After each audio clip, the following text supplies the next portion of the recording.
Hyperplasia versus hypertrophy. Hyperplasia is an increase in the number of cells in a tissue, leading to an increase in the size of the tissue. Hypertrophy is an increase in the size of individual cells within a tissue, leading to an increase in the size of the tissue. Hyperplasia increases cell number, while hypertrophy increases cell size. Hyperplasia involves cell division and proliferation.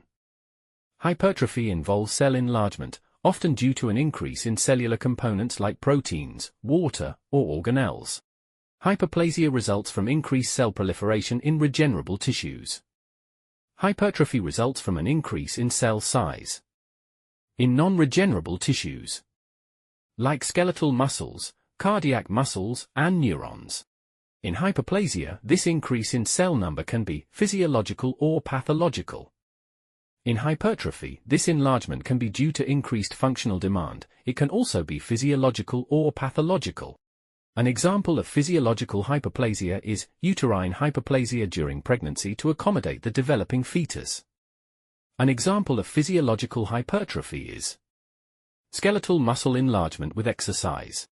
An example of pathological hyperplasia is excessive estrogen stimulation leads to thickening of the uterine lining, potentially increasing the risk of endometrial cancer.